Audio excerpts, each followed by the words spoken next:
2025년 실업급여 완벽 정리입니다. 끝까지 시청하신 후에 이대로만 따라해보세요. 목차 요약입니다. 2025년 새롭게 달라지는 점과 수급 조건과 지급 기간과 그리고 수령 금액과 신청 방법과 마지막으로 가장 중요한 실업 인정과 직업별 기준을 알려드리겠습니다. 먼저 2025년 실업급여에서 새롭게 달라지는 점을 알아볼까요? 첫 번째는 반복 수급자에 대한 실업급여 지급액이 감액됩니다. 최근 5년 이내에 3회 이상 실업급여를 수급한 경우에는 지급액이 단계적으로 감액됩니다. 6회 이상부터는 최대 50%까지 감액될 예정입니다. 또한 실업급여 수급 대기기간도 최장 4주까지 연장됩니다. 두 번째는 최저임금 인상에 따른 실업급여의 하한액이 변동됩니다. 실업급여 하한액은 2024년 63,104원에서 2025년 64,192원으로 상향됩니다. 하루 기준 하한액은 2025년의 최저임금의 80%의 8시간을 곱해서 계산됩니다. 세 번째는 단기근로자 사업장의 사업주 부담금이 증가됩니다. 단기근로자 사업장의 경우 실업급여 보험료가 최대 40%까지 추가 부과됩니다. 이 같은 변경은 더욱 적극적인 구직활동을 유도하기 위함이라고 이해하시면 됩니다. 다음으로 2025년 실업급여 수급 조건을 알아볼까요? 실업급여를 받기 위해서는 5가지 조건을 충족해야 합니다.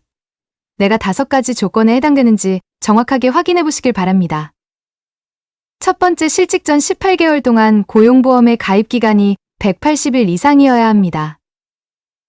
고용보험 가입기간 계산의 시입니다. 주 5일을 근무했을 경우 고용보험 가입기간은 평일 5일에 일요일 1일을 더해서 6일입니다. 토요일 무급휴가는 제외되며 한 달 기준으로 약 26일 정도를 인정받을 수 있습니다.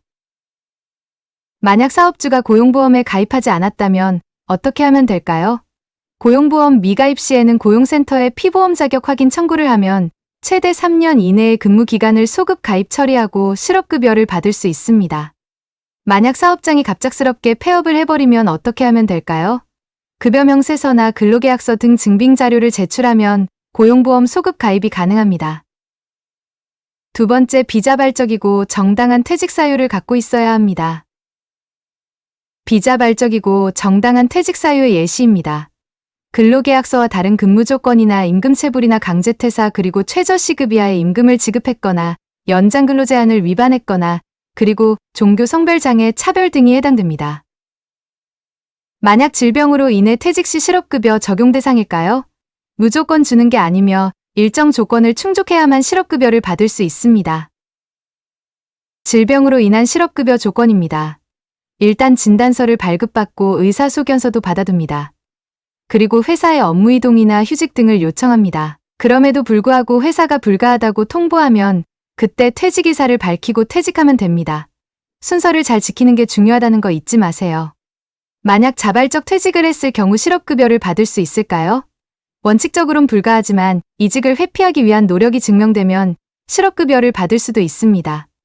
노무사와 전문상담을 꼭 해보길 바랍니다. 2025년 실업급여 수급 조건 세 번째는 근로의사가 있지만 현재 실업 상태이어야 합니다. 네 번째, 적극적인 재취업과 구직활동을 해야 합니다. 다섯 번째, 반드시 퇴직일로부터 12개월 이내에 실업급여를 신청해야 합니다. 그리고 5가지 조건을 충족했지만 정작 고용센터로부터 실업인정을 받지 못하면 실업급여를 받을 수가 없습니다. 따라서 재취업 활동을 통한 실업인정 방법은 꼭 숙지해두세요. 또한 계약직 개인사업자나 아르바이트 프리랜서 등 직업에 따라 실업급여 수급 조건이 조금씩 다릅니다. 본인의 직업에 맞는 수급 조건을 꼭 체크해보세요. 다음으로 2025년 실업급여의 지급기간을 알아볼까요? 실업급여는 연령과 고용보험 가입기간에 따라 최소 120일부터 최대 270일까지 차등 적용되어 받을 수 있습니다. 연령은 퇴직 당시의 만나이 기준입니다. 예를 들어 50세 미만 고용보험 가입기간이 1년 미만이면 120일, 50세 이상 고용보험 가입기간이 10년 이상이면 270일까지 받을 수 있습니다. 지급기간과 수급기간과 소정급여일수는 모두 똑같은 뜻입니다. 이번에는 2025년 실업급여 수령금액을 알아볼까요? 실업급여 수령금액은 퇴직 전 3개월 동안 하루 평균 임금의 60%를 기준으로 지급됩니다. 또한 실업급여 수령금액은 상한액을 초과할 수 없으며 하한액보다 적을 수 없습니다. 2025년 실업급여 상한액은 66,000원으로 작년과 동일합니다. 반면 하한액은 최저임금 변동에 따라 64,192원으로 인상되었으며 30일 기준으론 약 192만 원입니다. 그러면 2025년 실업급여 신청 방법을 알아볼까요? 1단계는 사업주에게 상실신고서와 이직확인서 제출을 요청하고 확인해야 합니다. 피보험 자격 상실신고서는 고용산재보험 토탈서비스에서 확인할 수 있습니다. 이직확인서는 고용24 홈페이지에 로그인해서 민원신청 현황에서 확인할 수 있습니다. 이직확인서는 실업급여 자격을 판단하는 필수 서류입니다. 퇴직한 근로자가 요청하면 사업주는 반드시 10일 이내 이직확인서를 신고하고 교부해야 합니다. 2단계는 고용24 홈페이지에서 구직 신청을 해야 합니다. 3단계는 수급자격 신청자 온라인 교육을 들어야 합니다. 수급자격 신청자 온라인 교육은 시작 후에 7일 이내에 수료하지 않으면 처음부터 다시 수강해야 합니다. 그리고 교육이 종료되면 14일 이내에 고용센터를 방문해야 합니다. 두 가지 주의사항은 꼭 기억하길 바랍니다. 4단계는 수급자격 신청서를 작성하고 제출해야 합니다. 수급자격 신청서는 고용24 홈페이지에서 온라인 응대로 제출하는 것도 가능합니다. 하지만 어차피 고용센터를 한 번은 가야 하기 때문에 직접 방문해서 작성 후 제출하는 게 좋습니다. 5단계는 이직확인서 조회와 온라인 교육과 구직 신청이 완료되었다면 거주지 관할 고용센터를 방문해야 합니다. 고용센터를 방문할 때는 신분증과 이직확인서와 구직등록 확인증을 챙겨가야 합니다. 6단계는 고용센터에서 정해준 날짜에 방문해서 실업인정을 받아야 합니다. 실업인정 방법은 매우 중요하기 때문에 꼭 숙지하시길 바랍니다. 마지막 7단계는 실업인정을 받은 후에 실업급여가 지급되는지 확인하면 됩니다. 다음으로 2025년 실업급여의 실업인정 기준을 알아볼까요? 실업급여는 정해진 실업인정일에 재취업활동을 제출해야 지급됩니다. 참고로 실업인정일은 고용센터를 방문해서 수급기간 중에 딱 한 번만 변경 가능합니다. 실업을 인정받은 재취업활동 기준입니다. 재취업활동은 구직활동과 구직외활동으로 구분됩니다. 2차와 3차는 재취업활동 한 건을 해서 실업인정일에 고용24에 인터넷 전송하거나 방문 제출해야 합니다. 4차는 재취업활동 한 건을 해서 실업인정일 오전에 방문해서 제출해야 합니다.